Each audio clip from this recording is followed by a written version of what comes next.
thank you guys for joining. Just to welcome you, ladies and gentlemen.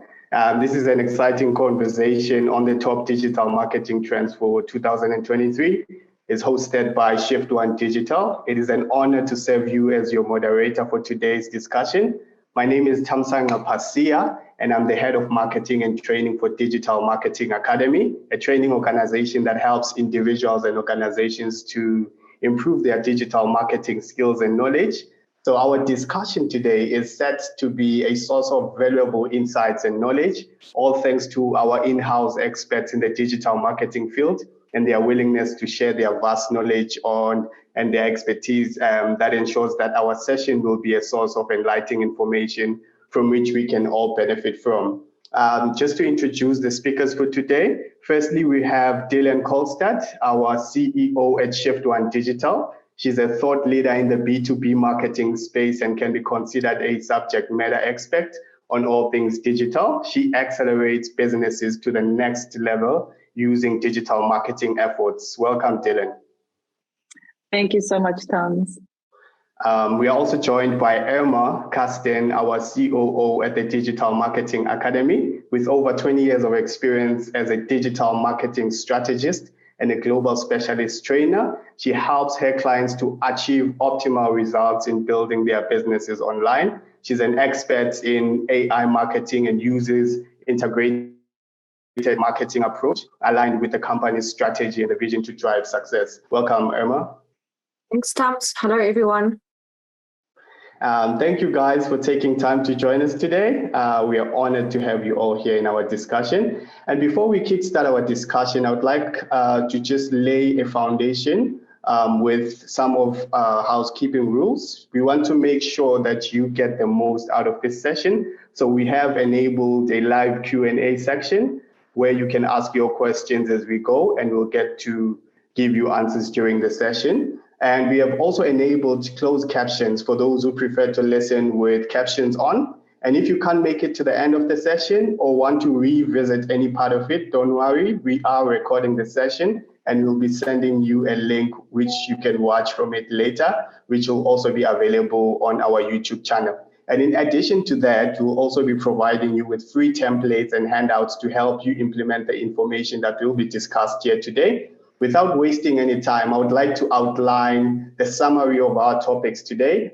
So we will be focusing on how to employ a customer-centric approach to build meaningful connections with the people that matter to your business, and also creating content that is relevant to your brand and audience using the support of AI technology. And the goal of this session is to inform and educate you on the latest digital marketing trends and their potential impact on businesses. We want you to feel excited and curious about the latest digital marketing trends, and we also want you to feel informed and empowered to implement all the information in your businesses and motivated to take action based on the insights that will be provided here today. So just a quick one, guys. Just go to the next slide for me. It's not a surprise, and I think we can all agree that we are all living in the world of change, right? I don't know how many people are working from home. Everybody is online. Businesses that went online before are now online, and we don't have a huge cash flow. I'd like you to take this time maybe and drop a comment and share about any changes that you have experienced in your business lately, such as maybe the impact of AI on your job, your business, or your industry, or any global events that have affected your operations in the line of work. So just take this time and chuck in some comments in the Q&A section. Just share with us on the chat some of the changes that you are currently going through, or changes that you've experienced, whether in your job, industry, or in your business. Just to kickstart our session, listen, it's not breaking news to report to you that marketing has changed, right? Dylan, do you want to tell us how you think marketing has evolved over the past years, and what do you see as the biggest changes that have impacted the industry? Thank you so much, Tums. I completely agree. Marketing has changed a lot. I've been doing marketing for a number of years, and from when I started to where we are now, it has evolved in leaps and bounds, and it's constantly evolving. You have to always be on top of your game. So, pre-COVID, everyone was doing face-to-face events. I was flying up and down every week to be with my customers face-to-face. And now, thanks to COVID, Zoom is literally the norm, and face-to-face events are the exception. Face-to-face events are coming back now, and I do love my face-to-face events, but it has really normalized Zoom, which I think is fantastic because it just removes barriers that might be, you might not have an unlimited budget as a B2B marketer, and now, you can create conferences at a fraction of the cost of actually hiring an event, paying for food, etc., etc. People buy from people. People don't buy from brands. They buy from people. So, we're looking at the rise of influencer marketing in B2B, in the B2B space. Influencer marketing is very much something that people consider to only be a B2C space. Thought leadership in the B2B space. So you establishing yourself as a thought leader, your management, establishing them as thought leaders, even your clients, building their brands up as thought leaders, employee advocacy, which is very similar to thought leadership, but getting your staff to talk about you, and obviously authenticity, which all things we'll cover a little bit further down the line. And it's really become not so much about the hard sell, but it is very much about the soft sell based on people's needs, so that people are reaching out to you as opposed to you, trying to always just sell to them. So if we look at this, funny little diagram here, the evolution of marketing, went from the snake oil salesman to TV ads to characters and then authenticity hawkers. And now we're sitting here as more consumer advocates, and we've even moved on beyond that. And the evolution of marketing as a conversation is, as you look at the technology, how it's evolved, and it became just telling, as opposed to now it's engaging, and it's a conversation and it's dialogue happening between us. And especially in the B2B space, we're in the position where we can have one-on-one dialogues thanks to account-based marketing, where we're not doing mass marketing, we're doing highly targeted niche marketing, all supported by technology. So mass marketing really is dead. And if you look at in the old days, marketing had a very small, marketing and sales often are in conflict in the bigger companies, your marketing team and your sales team. As opposed to working together, there's a little bit of, I suppose, friendly competition.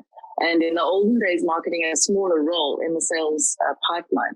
But now if you look at it, marketing is really taking up most of the sales pipeline, and sales, it's really setting up the sale.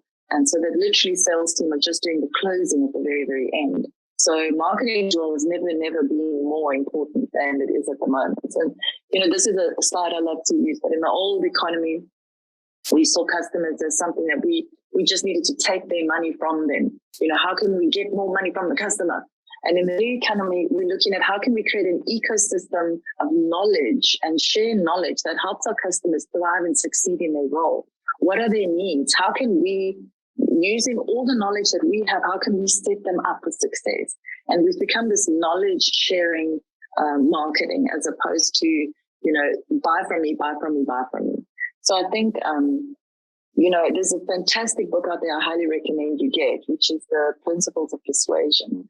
And, you look at things like reciprocity. So you give somebody something and then they feel obliged to give back, commitment, social proof. Like, I'm not going to go through it now. We don't have time, but a fantastic book as a marketer that you can understand some of the ways that you can set up your marketing and broaden the marketing that you're doing instead of just doing the same thing over and over.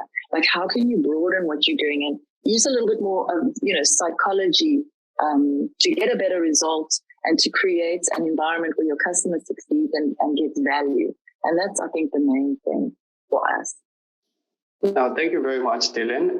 From what I can get from there is that personalization is the new thing, creating and tailoring marketing activities or marketing content that is tailored to a personalized individual is the way to go. And I see some of our attendees today have also chucked in some comments on the commenting section about the changes that they've been experiencing during this time, talking about having to work online, the AI technology, and how things are rapidly changing. We will be covering most of that in this session, so buckle up. We've got you covered, right? So Emma, I would like to ask you about customer centricity. Now that we're jumping onto the top digital marketing trends for 2023, I would like you to tell us more about customer centricity. What do customers expect from us businesses and as brands, and how can we best meet those expectations effectively? Thank you, Tams. Yeah, so as Dylan rightly mentioned, and you mentioned in the comments, thank you those of you who are attending. Because our experiences changed, our world changed, and the way we consume information and the way we engage with brands can be a little bit more remote. That's where personalization is actually now the key, which brings it back to customer centricity is all about making your customer the central point and the hero in your stories. Now, because customers are now entitled, right? We all are. Think about your own behaviors online and your own behaviors when you start engaging with brands. We want convenience, right? That's what this whole digital space is about. Click of a button, and we actually want to get things done in as few clicks as possible, right? But also we still want the personalization. So even though we are in this digital revolution, a very, very big portion of what makes brands successful is really getting into the hearts and minds of our consumers. So customer-centric strategies focuses around giving our customers a beautiful experience, right? Because that's what they need and want. But not losing out on the service part, which brings it back to what Dylan said. It's all, if you look at all of these aspects, what a customer wants and what an entitled customer looks like, it's all about me, right? It's all about my experiences, my conveniences, and really giving them that immediate result and all of the other old-fashioned type of aspects, which include customer service. So previously, we would cast the net wide. So if we look at account-based marketing, previously how we looked at lead generation and how we should focus now in terms of customer-centric type of content, you will see that it's not just running awareness campaigns and lead generation campaigns and fishing for leads, but now very specifically focusing on account-based experiences. So that's where it's kind of a combination of diverging and converging our focuses in terms of our content, in terms of selecting the right audiences that we would like to engage with as a brand, but also along this process, giving our audiences a fantastic experience along the way. I'm going to give you a few really good examples as we move along in this session. But where previously, I know account-based marketing is a new concept, but also account-based experiences, it's kind of the same thing, but where we really focus on helping our potential clients, our audiences to engage in conversation with us. So as Dylan rightly said earlier, instead of telling our clients and our customers, we are now asking and responding, right? And it's this process of always understanding them deeply in terms of what they want and need, which brings us to that. Dylan always jokes about me and personas, right? And very often marketers would tell me, oh, it's just a waste of time. It is actually not, right? Your persona document is actually key to effective, customer-centric content marketing. Because if we really, really know who the people on the other side of the screen is that we're creating content for, apart from demographics, account-based marketing or customer experience-based or customer-centric marketing is not just about demographic information. It's about what else do we know about these real people, right? What are the solutions they're actually looking for? What are the problems they're trying to solve, right? And how we can then show up in the right channels, firstly, and with the right type of content to actually meet the needs of these people. So a persona document, although we have different segments of our audience, can help us to visualize this person that we would like to engage in our conversations. Which brings us then to the channels that we select, how to make sure that we choose the right channels. And based on quite a few surveys that were done recently, and there are multiple surveys out there and multiple studies that were done. The most used social channel in B2B marketing, I think we know that, is LinkedIn. But surprisingly, Facebook is number 2, right? And I often get this comment where my clients would say, but Facebook doesn't work in B2B marketing. Facebook is powerful in terms of remarketing in a B2B environment, right? Because CEOs have Facebook profiles too. So your CEO may see your content for the first time on LinkedIn, right? But when they are relaxing on their couch on a Saturday afternoon, which CEOs also do, you may then remarket to them on a Facebook platform, right? Which is not intrusive because they have engaged with you before. And then they have time to actually consume your content. So don't underestimate the power of remarketing on Facebook in a B2B environment. So don't be surprised that Facebook is the second largest channel there. Yeah, definitely. Twitter is in a B2B, in a world where people ask questions, but also then aligning the channels with the right type of content that we serve up. So I could bore you with statistics. These statistics are available everywhere, but I'd like to focus in also on, what the difference is between marketing channels and sales channels. So in the survey that was done, they also asked marketers, where do they see the sales happening? So if we could just go back to the previous slide. And often, the most leads are generated on search engines, right? Where in a B2B environment, people are actually looking for solutions, searching for solutions in search, but also then, attending events like this one today. So we found with our clients, we very successfully deploy webinars because live events is where, industry experts can then share their knowledge.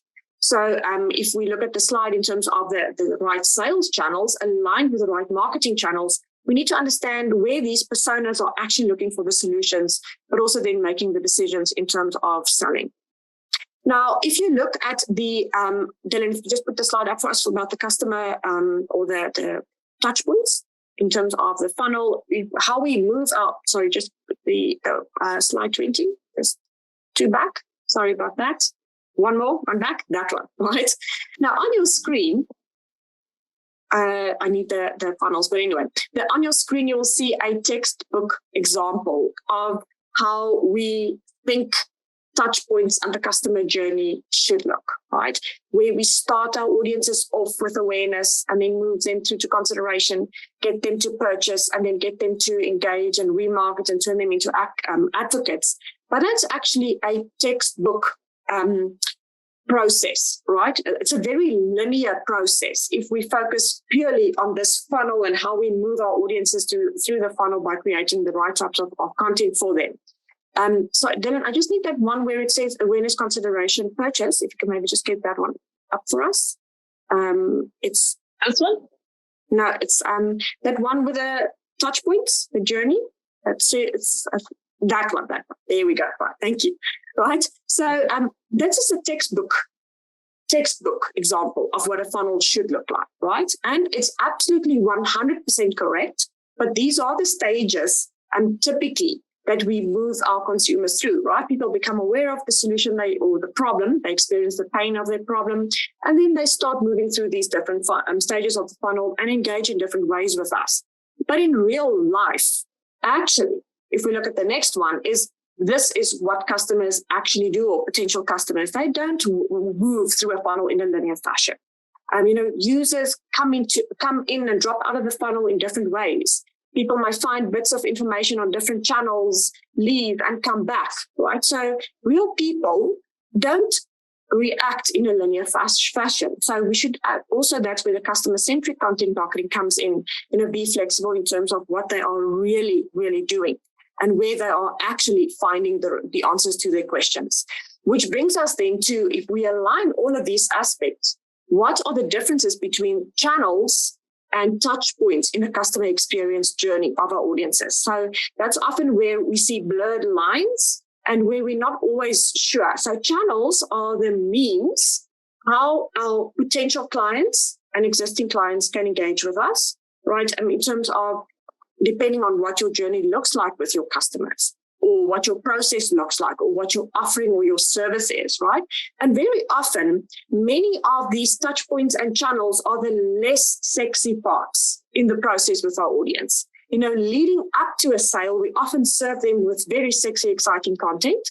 But when we convert them into customers, following up on a support call, or chatting on an instant chat, trying to find a solution to a problem with a product they've bought, or warranty issues, or customer service questions are the less sexy touch points in the journey with our audience, right? So we need to align. How do we communicate? What do we need to communicate in this process? And what are the channels and the means we have available?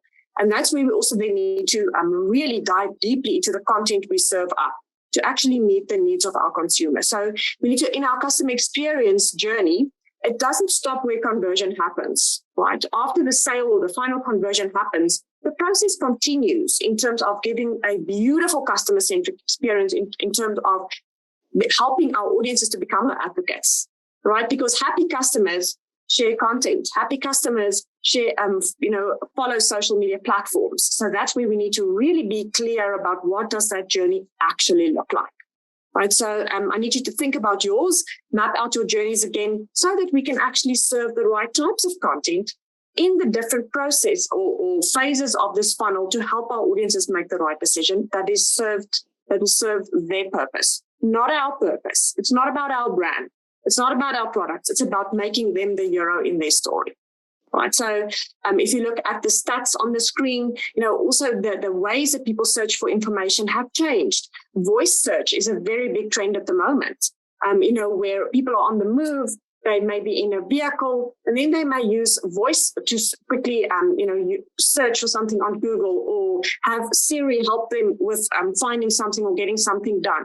So as behavior patterns change, and you rightly mentioned, many of you in the comments earlier, how your behaviors changed, how we watch movies, where we find content, how we consume content and engage with brands. We also need to embrace how our consumers have changed. So they might not always just type in the same search terms on Google, but they may use a voice search. Now, the keywords used in a voice search or the terminologies or the length of a query will often be different to the length or the type of keywords used in a typed search, where someone types onto a search engine to look for their solution.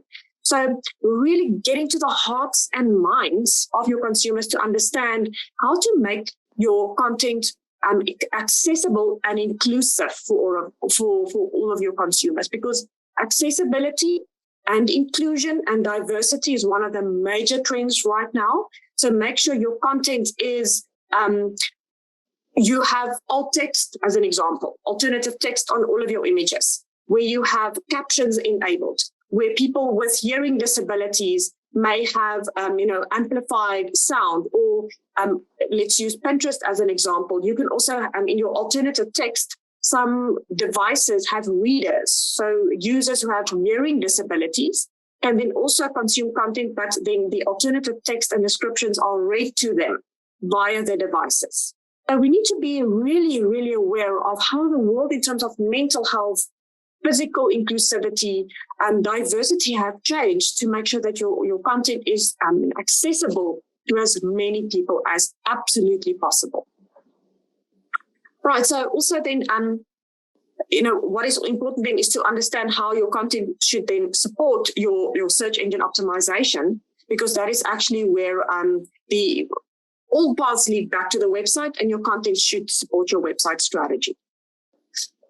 All right. I'm going to pause there for a second. Are there any questions, comments, anything to add? That was profound. That was profound, Emma. Thank you for sharing. I see we spoke about personalization and creating content that relates, and you unpacked how to actually create that content that relates to the ideal people of that specific brand, which is personas, and you filter it down to how accessible your content should be. I want you now to unpack storytelling. How can storytelling be used to enhance a brand message and engage customers to build brand loyalty? And what are some of the effective types of content that can be used to tell brand stories? Great. Thank you, Tom. That's a very good question. So I would also like to recommend a book, Building a Story Brand. Those of you who may have attended some of my talks would know that I always recommend this book, Building a Story Brand by Donald Miller, is where we focus our process around our consumers, coming back to customer-centric content, who becomes the character in our story. Your consumers, your customers, the personas become the main character, and your brand becomes the guide that helps them solve their problem, right? So on your screen, you will see a tool, and Thomas, you can maybe just type the link in the chat for us. This is a live interactive tool that everybody can use absolutely for free. It's just mystorybrand.com, where this tool will help you to kind of define that person that you're creating content for, the persona that you've identified. Now, how do we relay our message to that person in a relatable way to help them understand how we can be the guide to solve their problem, to lead them to success, right? But also tell them what do they need to do to become successful. So in effective storytelling, we kind of frame their problem where they are now. What are they experiencing? What are their frustrations? And ultimately, where do they need to get to be successful? And that's where the story brand and this template can help to frame what does success look like from the eyes of your consumer, your customer, and how your product or solution without hard selling can actually lead them to success, to transform them from whatever they are experiencing now to lead them to that part of success. So yeah, there's a whole lot of statistics available. We can share a whole lot of statistics with you in terms of how consumers consume content that tells a story. But the short version is that we need to keep it really attention grabbing. What will make our audiences stop scrolling and engaging with our content, right? And also, how will it make them feel? Because if our narrative is clear and resonates with our audience in terms of the solution they're looking for, that is how it helps them in order to process the information quicker, not just with video, but also with images to actually lead them to success. Right, so the statistics also then support, where long stories versus short, or long content versus short content serve different purposes. For educational type of content, users would typically watch a longer video, or if they are looking for entertainment, then we stick to shorter pieces of content. So again, where are they in this journey? What do they actually need right now in their process and in this journey? And that's where we then support the type of content we create and serve them in a mixture of long form and short form. Now, short stories can actually be little episodes as part of a long form story, or we can also create long form content in the form of case studies, where we can actually tell successful stories to our audiences in terms of how consumers' problems were solved, similar to theirs. So definitely video is key. Video is absolutely key in terms of really meeting our consumers where they are, but also remember the different platforms have different formats of video. If we compare YouTube to TikTok, although there may be features that overlap, if we think of Reels on Instagram versus TikTok, a lot of overlapping features. But the reason our consumers use these different platforms actually are different, right? So we cannot just copy paste. It's no longer just repurposing our content and pasting on all platforms. It really needs to be tailored to each and every single channel to make sure that it's consumed effectively. An example of one of the very first most successful B2B examples is by John Deere. So this screenshot was taken from the John Deere website, and the furrow that you're looking at is a digital publication or a digital magazine published by John Deere. It's called The Furrow, and this was actually published 125 years ago for the first time. So John Deere actually got the whole content marketing bit 125 years ago already, right? So why The Furrow works is because if you look at The Furrow there, it's a magazine about everything in agriculture, but not selling John Deere. So although The Furrow belongs to John Deere and is published by John Deere, it's not hard selling. So they have more than 1 million impressions per year, right? And they actually have a fantastic following. Statistics show that the readers of The Furrow magazine, actually 40% of all of these readers actually read the whole Furrow, the whole publication, the whole magazine cover to cover or end to end, right? And it's not John Deere using The Furrow as a sales platform, although I know it's B2B and B2C, but it's a fantastic example of how to give relevant, helpful content to our audiences. So if you have time, go and have a look at it. It may inspire some of your content. Another example that I would like to use, or or that is a fantastic example. I'm sure most of you are familiar with HubSpot. If you are in digital marketing, you should be, right? HubSpot is the classic example of everything we just spoke about incorporated into their content strategy. HubSpot is a solution for businesses, so it's definitely B2B marketing, but they are the thought leaders, the go-to resource for marketers. And in this process, generate leads while they're giving helpful information and personalized throughout this journey. Those of you who have used HubSpot resources before would know. Right after you downloaded an ebook or used a tool, you would receive a very personalized email, very, very conversational, right? Not selling anything, but actually is helpful in getting you to success in this journey. So I hope that answered your question, Tums. Dylan, do you have anything to add? No, I couldn't have said it better. I absolutely agree with you. It's not about hard sell, it's about soft sell, it's about understanding the needs of your customers, which comes back to your personas. And you've said it very well. No, thank you very much. I think that's well said, Emma. Just understanding what you offer, you're offering, and tailoring that down to content.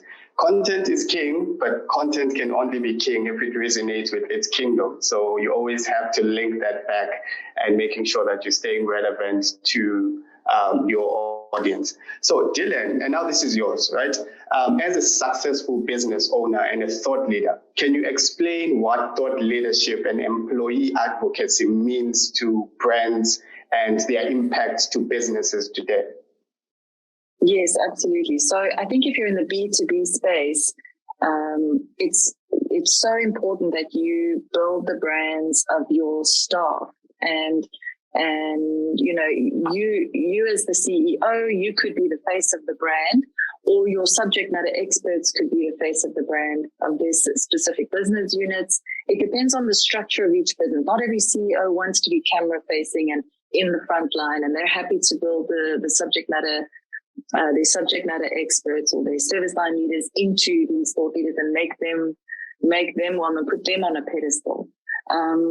But the beauty of this is because, if you have a LinkedIn company page and you have a personal profile page, you will know that the personal profile page gets more engagement than a LinkedIn company page. And that's because the company page is the brand, and the brand is always trying to sell. Whereas a personal story is more authentic, and people always want to know about the people behind the brand. So if I look at your website statistics, your Google Analytics, usually, and it's rare that it's not the case, but the second most clicked on page after your home page is always the About Us page. And when people click on the About Us page, they don't want to just see your vision and your mission and your values. That's the last thing they want to see. They actually want to see faces. They want to know who's behind the brand. They want to see the bricks and mortar. They want to know that this is a real company and who to call. And then they want to know the story. And this is what I often struggle with a lot of our clients. They don't want to give the backstory. This was started in the garage and 3 friends got together and they created this. And people love to hear that story. And it comes back to everything Irma's been saying before. So it is very much about not being perfect, but high in authenticity. So the content doesn't have to be overproduced. You don't have to have professional camera crews there. Everybody has a smartphone these days. You can literally just pick up your phone, create a video that is high in authenticity, credibility, believability, and high in value to the audience. And that has more value than a highly overproduced piece of content that is more about hard sell. So many, many moons ago when I started Shift One and we were talking a lot about thought leadership, I thought, let me set myself up as a thought leader. Let me get a following. So I've got around 17,000 followers on my LinkedIn. I've got about 15,000 followers on my Instagram. And so now we have these audiences that I can reach with my message, and we have to be very careful to create content that adds value to them. What are their needs? We're not followers. Like, what do they want to hear? So being a thought leader puts you in a position of, your content can't be cringy. It can't be hard sell. It's a really difficult thing to be. It's easier for us to do it for our customers than for myself. So, but that's literally what we do with some of our clients, because the first place that most in the B2B space, they will Google, people start at Google. That's what that Irma said, your website's your starting point. And very often when someone's Googling your name, LinkedIn is the starting point, because when I type in the name Irma Carson, her LinkedIn profile comes up tops. And in most cases, the LinkedIn profile is the first thing that ranks in the Google search results. So that means that your LinkedIn profile is almost your personal website for your staff. And your LinkedIn, we do a lot of LinkedIn audits for our clients and for companies that come to us and say, please audit all these LinkedIn profiles. Because most of the time, 99.9% of the time, people's LinkedIn profiles don't look great. Not everyone is a writer or can eloquently express, their journey or the value that they offer. And it's often like very, self, as opposed to here's the value I can give you. So there's a real science in creating a decent LinkedIn profile. But I really want to encourage anyone in the B2B space to consider how can we turn your employees into these thought leaders, and how can we, create employee advocacy from our staff. And podcasting is a really good idea, because podcasting is not in front of camera. Not everybody likes camera. We've got some of our clients that really freeze up in front of the camera and become extremely wooden.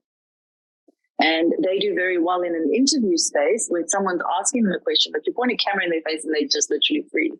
We've also had a lot of our clients that have initially refused flat out to do any camera work. And slowly with time, they've grown to see the value of it. Because think about it. That little YouTube video is an asset that lives in perpetuity, continuously doing its little job and bringing you views and impressions and clicks. You can embed it into a blog. You can use it on a social media post.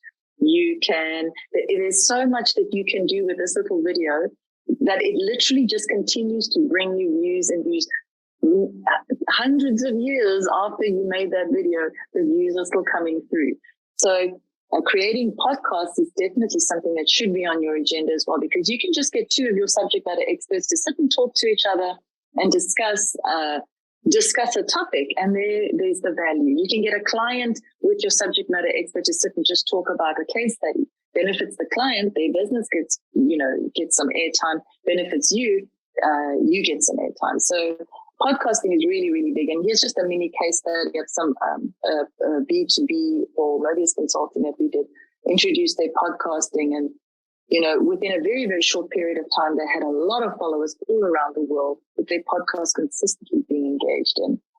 We also did a series of videos where we interviewed their senior management, got them to talk about the products. And these assets continue to grow in impressions and views. We wrote articles. So what our approach to article writing with our clients is that we won't write the article for you.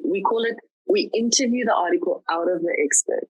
So not everyone has time to write, and not everyone can write, and not everyone knows what they want to write about. And everyone's very busy. So we'll book an hour with the subject matter expert, and we'll just discuss what could the topic be about, or we have a specific theme for the month that we're following. And then we will actually get them to talk about it, and we'll take their content and we'll take their dialogue and turn it into a workable article, because we are the copywriters, but they are the subject matter experts. So in a lot of cases, when it comes to thought leadership, it's very important that the article is still in the tone of the subject matter expert, because they really know what they're talking about. And webinars, as you can see from this webinar that you are attending now, probably 100%, the goal of webinars, 100% for marketers, is sales. We're sitting and we're teaching someone, we're imparting information, and we are hoping to get customers from this, just the same as you would create a webinar series that you would host, and your goal is to walk away with 1 to 5 customers at the end of the day. Because a webinar showcases expertise, it showcases personality, it showcases values and approach and thinking. And at the end of the webinar, you're going to say to yourself, I want to work with this client or this with this company. You're going to have a feeling right there from that webinar, this is the company for me. So webinars are probably one of the top tools in the B2B space, I would say. Not that anything can live on its own in isolation. You can't just run webinars. You need your social media content. You need your articles. You need your SEO. You need your paid media ads. Everything creates an ecosystem that pushes people down the funnel, because I love that diagram Irma showed, how it is very much not a straight line that customers follow on their way to the sale. And all of your content just like supports them as they sort of pinball down through all of the touch points and hopefully convert into a sale. But definitely I would say that webinars are one of the most effective ways of reaching new audiences. And then, I think just to pull everything together, everything needs to be integrated. Your marketing needs to be integrated. So you absolutely need to look at all the different elements out there, not just your digital marketing, look at your traditional marketing, and everything has to have a cohesive message and pull together in one way. And there's a lot going on, which is why we have an agency, because most of our clients are capable of doing the work themselves. Many of them are, but they just don't have the time. It's a very, very time-consuming thing to create a content plan, create the artwork, create articles. It's extremely time-consuming, and to get the quality right and the level right, and especially when you're looking at so many omni-channel touch points, so getting the strategy right and integrating everything together is absolutely critical. But it really can all work together beautifully, as we saw with some of our clients, like, for example, Sedge, how an omni-channel strategy pulled together to close massive sales at the end of the day. Shall we just pause here? Irma, do you have anything you wanted to weigh in? Are there any questions? There were a few questions in the chat, but I think it's well said, Dylan, absolutely. So maybe there's one question from Luyanda. I don't know if you want to cover this at the end, but really Luyanda asks about the South African economy and the impact of, the whole changes we've experienced since COVID. So maybe we could touch on that towards the end, but I think it's absolutely well said, Dylan. It's about really showing up in the right way, but if you thinking out the box about your content. So well said. Thank you. Great. Okay. Sorry, Tom. That was well said indeed. I loved what you spoke about on the thought leadership when you say we interview the content out of the expert, because I believe everyone has a story to tell, just like any brand has a story to tell, and people live for stories. And what the digital has made, it has presented opportunities for us as people and as brands to leverage and tell our stories, to inspire, to motivate, and ultimately, obviously, drive those sales in a business sense.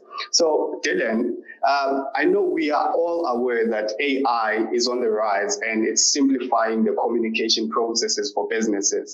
And we are seeing that many businesses are learning to adapt to these changes. So would you please tell us how is this rapid advancement of artificial intelligence technology reshaping the business world, and how can businesses best approach this change? Yes, thank you, Tams. That's a really, really good question. So our webinar that we ran last month focused very much on AI. And if you didn't catch it, we've got the link in the PowerPoint slides. You can watch it at your leisure. AI absolutely is underpinning the latest, most cutting edge technology, specifically generative AI, which is quite new. This ChatGPT 3 and ChatGPT 4 that's come out. And if you have a look at the marketing technology landscape, it is vast. Marketing technology is not new. And every single year, this diagram probably 10x's in the number of new platforms that are out there. So marketing technology, there's every type of technology exists for you to use to empower the work that you are doing. And where marketing technology really can support you is in pulling down your audience insights. As simple as, are you looking at your Google Analytics? Are you looking at your social media analytics, at the engagement? What content gets more engagement? And creating more content like that. And then, taking your databases and mining them for insights, like who's your biggest customer? Who's your most profitable customer? Who's the customer that you don't have on your database, but they're fast growing out there and you actually haven't got them on your database? So understanding your data is, I think, very, very important. Looking at the numbers, and technology and AI is really exists to help you. I mean, there are programs now where you can voice command the AI to go and sift this information for you and present it back to you in easy to consume, and insights. And that's really what it's about. Is you can be very overwhelmed with what's out there. You can suffer from analysis paralysis. because, you can flog the data and it will tell you anything. It will, at the end of the day, you can make the data almost say anything that you want. So you need to be very, very clear in your funnel. What are your main questions that you're asking before you look at any data platform or data insights? Have your questions. Have your questions so that you know, what am I trying to understand at each touch point, and then understand how technology and which technology can support you at each touch point. But definitely you need to start with your data. You look at the insights there. The marketing technology can support you at each step to, Tums, you've been hammering on the word personalization. That's really what it is about in B2B marketing. You can, using pixels, you can know who's watched this video or who engaged with this, who visited this landing page, and then you show them something different. So when they go on YouTube, they see a different ad as opposed to the first one that they may have seen. So the first one might be more emotive, and the next one goes more into benefits. And the next video they see might be slightly more specific and going more into features of what you're trying to sell. So we can create these amazing journeys using technology and using the power of pixels, creating content at the right stage, and making sure that we are drawing people down the funnel using our CRM platforms and data tracking to know where each person is at each step of the funnel and show them the right content. So we build a lot of funnels for our clients. How are we going to find them? So we create a bunch of ads, or we create content out there that's going to get attention, pushing them to this website or this funnel page or this landing page or this download a free ebook or get a free this, or there's a great value asset for you here. And our goal is to get the email marketing. There's a very good question in the questions about, the role of email marketing. Email addresses are still, for me, absolute gold in marketing, because email can draw you back. There's no guarantee you're going to see my Facebook post. There's no guarantee you're going to see my LinkedIn post because of the rise of organic. And, if you're not paying and boosting something, and I might be outside of that audience and I just don't see your content. But email is one of the few ways, one of the, to get people back again. So email marketing is one of the most important things and has to feature very, very strongly in your B2B strategy, but highly, highly opted in. And then obviously you try and convert them. And this, again, email marketing with your drip emails and your auto mailers, and it all has to be value led. And it's very hard to write in a way that's not hard selling. That's like, buy from me, buy from me, buy from me. So creating funnels that are based around customer need is absolutely key. So yeah, definitely go and watch that webinar. The link is there. We did cover some of the AI platforms. To your question, there's a lot of AI out there that can do some phenomenal things. Go and check it out. And I subscribe to a very, very cool newsletter called Ben's Bites. And every day he sends out, a list of new AI platforms that it will blow your mind, what AI technology can do. So yeah, I think to wrap it up, I think what we're just pushing on is that, if you don't adapt, you're going to be like the Kodaks and the Blackberries and the Nokias and the Palm Pilots. You're going to be left behind. And in marketing, it is critical that you are always one step ahead and that you are on top of the latest in digital trends, and that you know how to use marketing technology to support your marketing, because it's cheaper at the end of the day.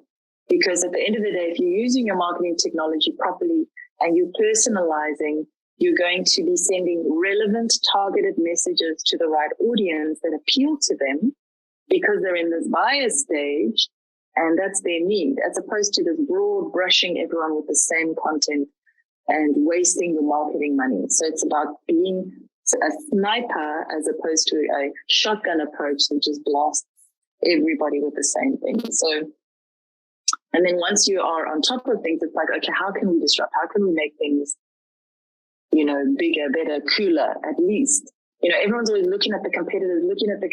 Let's copy our competitors. They're doing this. Let's also do this.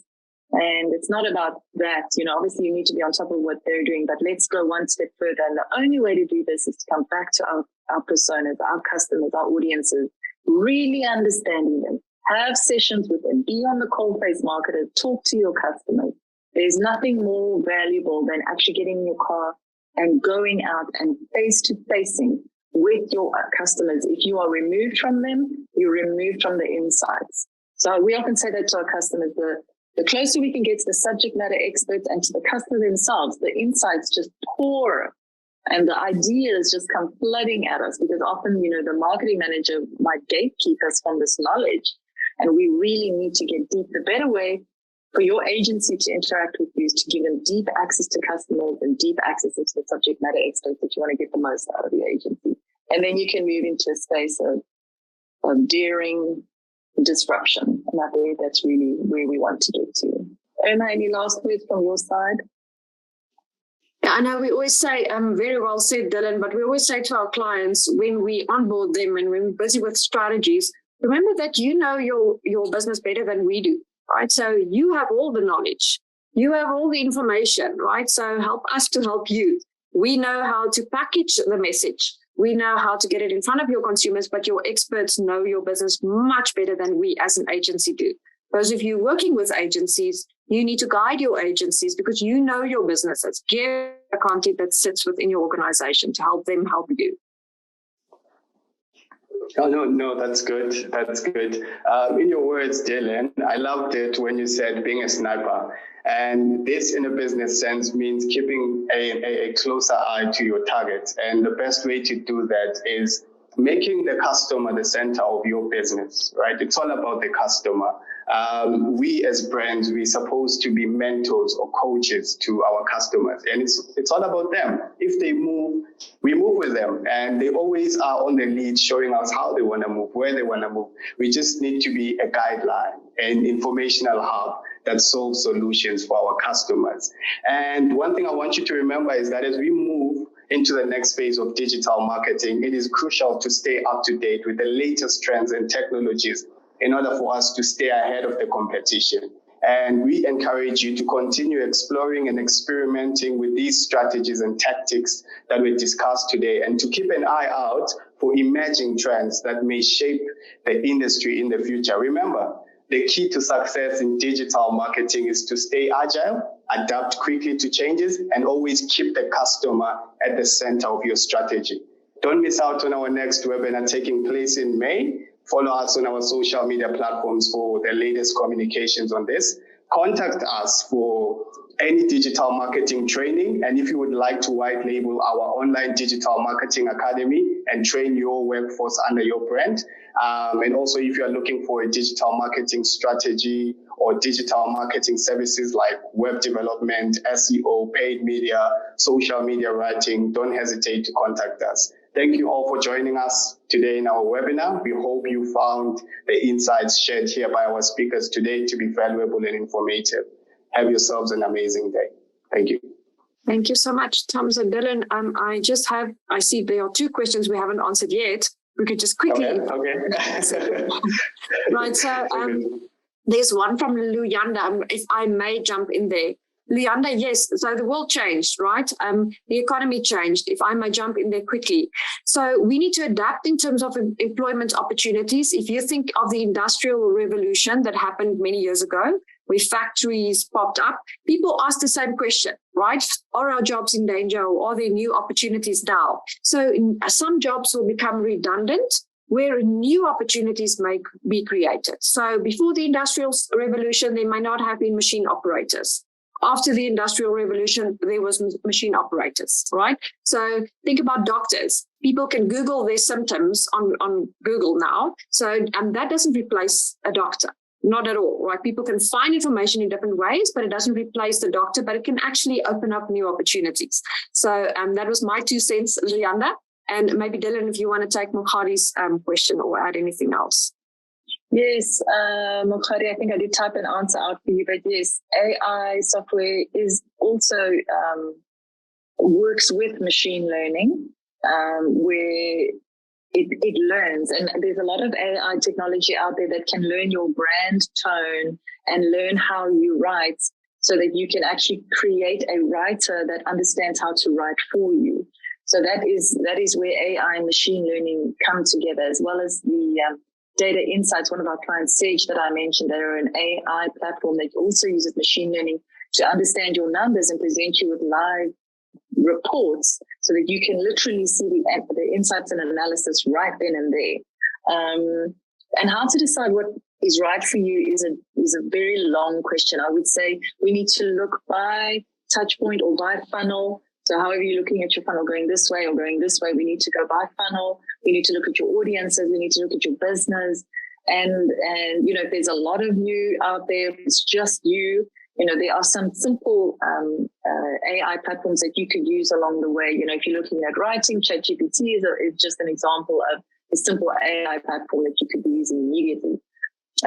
Google Analytics, you know, it also uses machine learning and AI to understand your data. And the spider in the Google SEO is you know, one of the very first examples of an AI, because they even say that it dreams, that the Google algorithm, the Google spider actually has dreams, which is a bit crazy.